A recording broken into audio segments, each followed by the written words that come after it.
பச்சையாக கொச்சையாக நான் கூறுகிறேன். விஜய் என்பவர் யார ஓத்தா முக்தார் அகமது கண்டிப்பா முக்தார் அகமது முதல்வர் வீட்டை முற்றுகையிடுவோம். மதத்தினரையும் அனைத்து ஜாதியினரையுமே சகோதரத்துவத்தோடு பார்த்து பழகி வந்து கொண்டிருக்கிறோம். குறிப்பாக பத்திரிகை மற்றும் தொலைக்காட்சி ஊடகத்துறையினரை நாங்கள் பெரிதும் மதிக்கக்கூடியவர்கள்.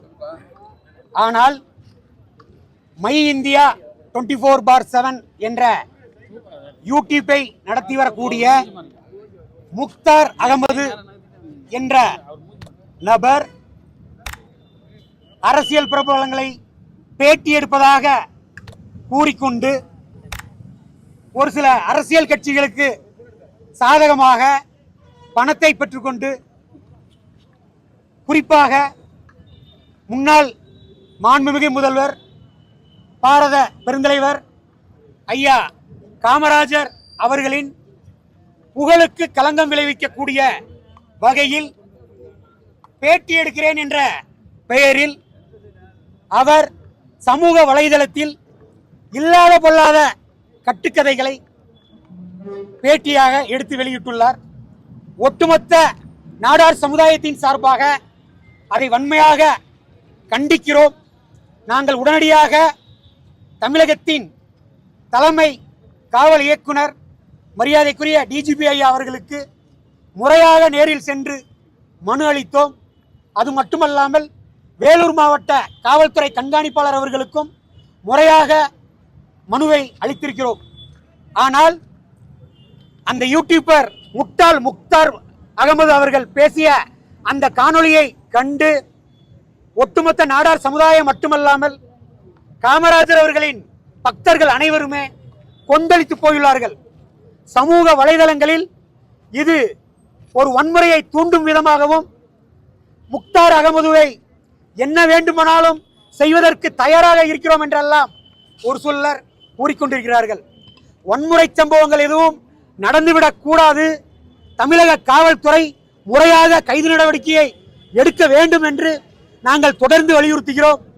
மாண்புமிகு தமிழக முதல்வர் அவர்கள் இந்த விஷயத்தில் கூடுதல் கவனம் செலுத்தி உடனடியாக மை இந்தியா 24/7 நிர்வாக இயக்குனர் முக்தார் அகமதுவை உடனடியாக கைது செய்ய வேண்டும்.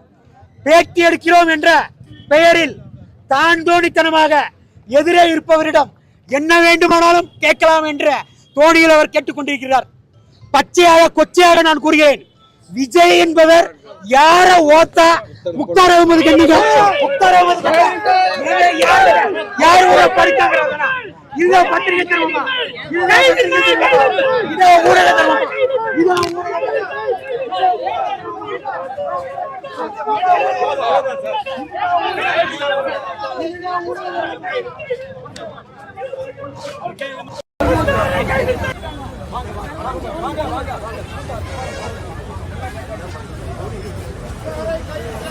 கைது செய்யும் வரை போராட்டம் போயாது. முதல்வர் வீட்டை முற்றுகையிடுவோம். முதல்வர் வீட்டை முற்றுகையிடுவோம். தமிழக முதல்வர் வீட்டை முற்றுகையிடுவோம். தமிழக முதல்வர் வீட்டை முற்றுகையிடுவோம். கைது செய், கைது செய், கைது செய், கைது செய். பொதுவாக ஏற்கனவே நாம் தமிழர் கட்சியுடைய கொள்கையாகவே அது இருக்கிறது. அந்த ஆடு மாடு வளர்ப்பின் மூலம் கிடைக்கக்கூடிய பயன்கள், அதை பாதுகாப்பதனால் ஒரு வருமானத்தையே அரசாங்கத்திற்கு கொடுக்க முடியும். இதே திமுக அரசாங்கம் குடிப்பதற்கு, அதாவது மதுபான ஆலைகளை திறந்து வைத்துக்கொண்டு அதன் மூலமாக வருவாயை ஈட்டி தமிழக அரசு செயல்பட்டு கொண்டிருக்கிறது என்பதெல்லாம் கூறுகிறார்கள். அதற்கு ஒரு எதிர்மறையாக ஆடு மாடு வளர்ப்பதனால் ஒரு வருமானத்தை உருவாக்க முடியும், இளைஞர்களுக்கு வேலை வாய்ப்புகளை உருவாக்க முடியும், அரசிற்கு வருமானத்தை உருவாக்க முடியும் என்ற சீரிய எண்ணத்தோடும் சீரிய சிந்தனையோடும் ஒரு பெரும் முயற்சியை எடுத்திருக்கிறார்கள். அந்த மிகப்பெரிய மாநாடு வெற்றி பெற நல்வாழ்த்துக்களை தெரிவித்துக் கொள்கிறேன்.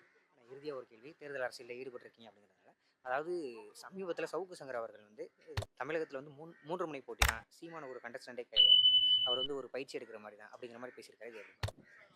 அதாவதுங்க, சும்மா யூடியூப் சேனலுக்கு பேட்டி கொடுக்கணுங்கிற காரணத்துக்காக யார் வேணாலும் வியூவர்ஸ் இருக்காங்க, என்ன கருத்து சொன்னாலும் யார் வேணாலும் ஏற்றுக்கிடுவாங்க அப்படிங்கிற மாதிரிலாம் கிடையாதுங்க. முதல்ல சீமான் அண்ணன் யார், அவர் எந்த அளவுக்கு ஒரு கஷ்டப்பட்டு இந்த ஒரு நாம் தமிழர் அப்படிங்கிற ஒரு கட்டமைப்பை கொண்டு வந்திருக்கிறாருங்கிறதெல்லாம் வந்து பல சான்றுகள் இருக்குது. 1000 பேர் 1000 விமர்சனத்தை அவர் மேலே வைக்கலாம். ஆனால் இன்னைக்கு தமிழ்நாட்டில் எந்த துறையை சார்ந்தவங்களாரும் சரி, எந்த மதத்தை சார்ந்தவங்களாரும் சரி, எந்த சமுதாயத்தை சார்ந்தவங்களாக இருந்தாலும் சரி, யாராக இருந்தாலும் ஒருத்தங்க பாதிக்கப்படுறாங்க அப்படின்னா அதில் முதல் குரலாக மரியாதைக்குரிய அண்ணன் சீமான் அவர்களோட குரல் இருந்துக்கிட்டு இருக்கு. அது மட்டும் இல்லாமல் நாம் தமிழர் அவர்களுடைய தேர்தல் புரட்சி என்பதே உண்மையிலேயே ஒரு வித்தியாசமானது. எதற்கும் துணிந்து வேட்பாளர்களை களமிறக்கி உண்மையிலே அந்த தேர்தல் களம் காண்றதுங்கிறதெல்லாம் வந்து சாதாரண விஷயம் கிடையாது.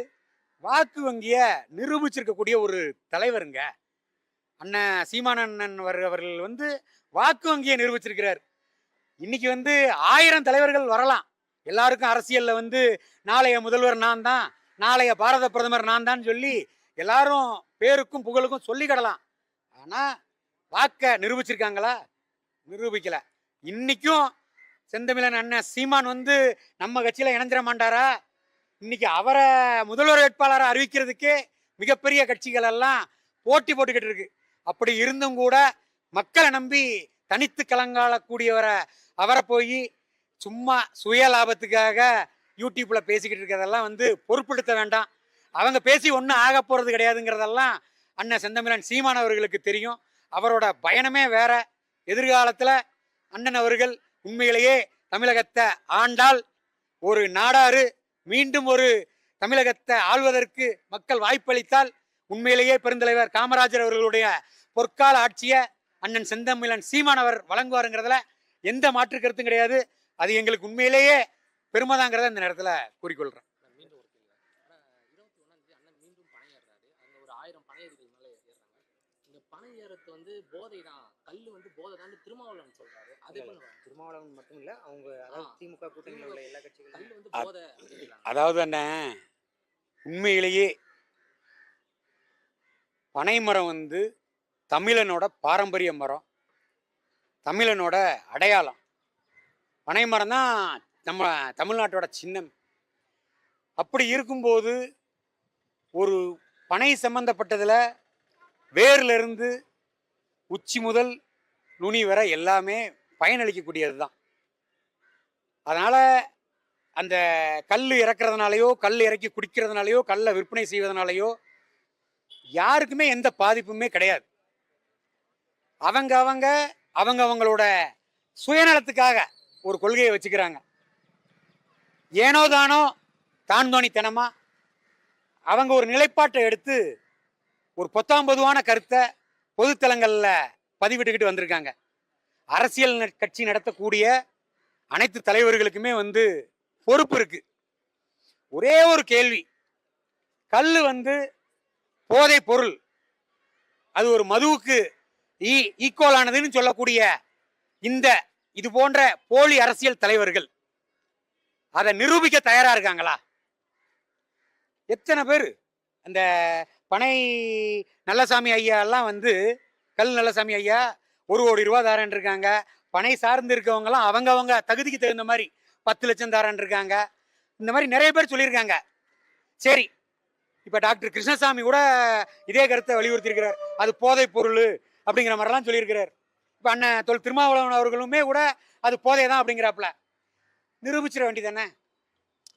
இப்போ கல் போதை தான், அதை இறக்கக்கூடாது, சீமானும் இறக்கக்கூடாது, யாருமே இறக்கக்கூடாதுங்கிறத அவர் நிரூபிச்சுட்டா அவர் டாக்டர் தொல் திருமாவளவன் அவர்களுக்கு நம்மளே சல்யூட் பண்ணலாமே.